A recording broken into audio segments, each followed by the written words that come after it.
दोस्तों, बात साल 2020 के मार्च महीने की है, जब कोरोना वायरस की लहर की वजह से देश में पाबंदियां लगनी शुरू हो गई थी और महामारी तेजी से फैल रही थी। उसी मार्च महीने की 29 तारीख को प्रधानमंत्री ने पीएम केयर्स फंड की स्थापना की घोषणा की थी, जिसके माध्यम से देश में पैदा हुई महामारी की अप्रत्याशित स्थिति का मुकाबला किया जा सके। दिल्ली हाई कोर्ट ने सोमवार को केंद्रीय सूचना आयोग के उस आदेश को रद्द कर दिया, जिसमें आयकर विभाग को आरटीआई के तहत आवेदक गिरीश मित्तल को पीएम केयर्स फंड में टैक्स छूट का दर्जा देने से संबंधित जानकारी का खुलासा करने का निर्देश दिया गया था।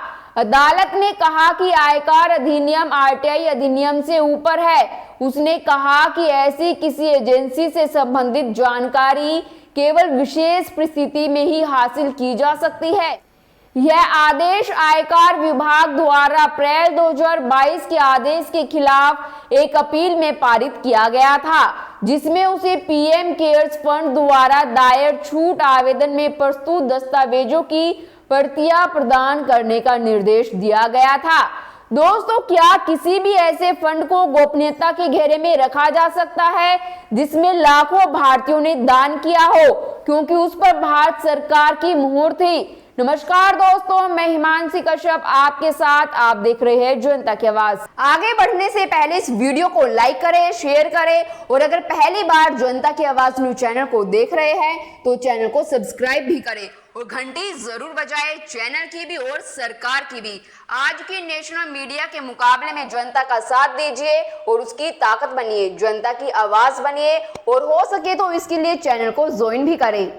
जस्टिस सुब्रमण्यम प्रसाद ने कहा कि इनकम टैक्स एक्ट पर आरटीआई कानून लागू नहीं किया जा सकता है। कोर्ट ने कहा कि आरटीआई एक्ट की धारा 22 इनकम टैक्स एक्ट की धारा 138(2) पर लागू नहीं होता है। इनकम टैक्स के आकलन से संबंधित सूचना इनकम टैक्स आयुक्त या विभाग के प्रिंसिपल चीफ कमिश्नर या चीफ कमिश्नर या प्रिंसिपल कमिश्नर के संतुष्ट होने पर ही दी जा सकती है। कोर्ट ने कहा कि केंद्रीय सूचना आयोग को यह अधिकार नहीं है कि वो इनकम टैक्स कानून की धारा 138 के तहत सूचना मांग सके। इनकम टैक्स विभाग ने हाई कोर्ट में एक याचिका दायर करके केंद्रीय सूचना आयोग के आदेश को चुनौती दी थी।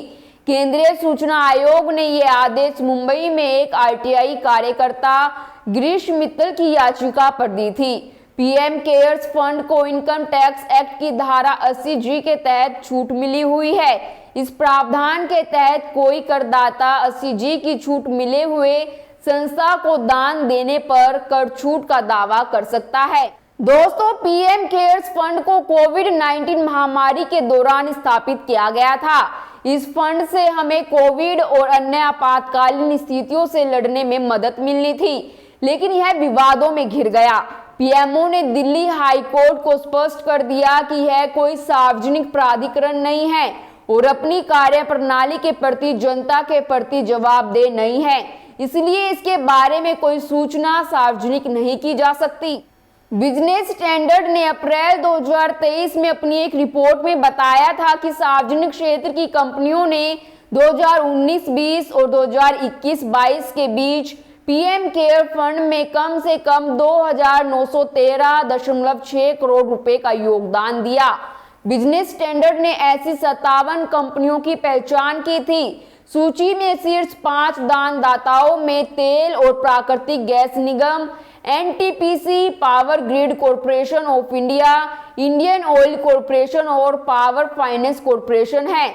सभी 200 करोड़ से अधिक का योगदान दे रहे थे। पीएम केयर्स फंड को भी एफसीआरए के तहत छूट दी गई थी और आधिकारिक रिकॉर्ड यह भी बताते हैं कि फंड को पिछले 3 वर्षों के दौरान विदेशी दान के रूप में 535.44 करोड़ रुपए प्राप्त हुए, जिसमें चीन से दान भी शामिल है।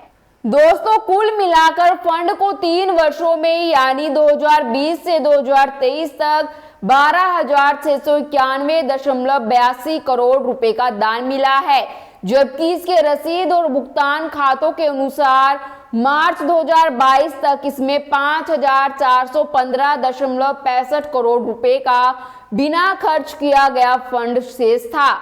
यह जांचने के लिए पर्याप्त डेटा नहीं है कि पैसा खर्च क्यों नहीं किया गया। यह डेटा भी नहीं है कि जो रकम खर्च की गई वो कहां खर्च की गई। सवाल यह है कि इस फंड को निजी क्यों बनाया गया। सरकारी कंपनियों ने फंड में महत्वपूर्ण फंड का योगदान दिया, जो सरकार को अपने ही खर्च के प्रति जवाबदेह बनाता है। आपकी इस मुद्दे पर क्या राय है, हमें कमेंट बॉक्स में कमेंट कर जरूर बताएं और बाकी खबरों के लिए देखते रहिए जनता की आवाज।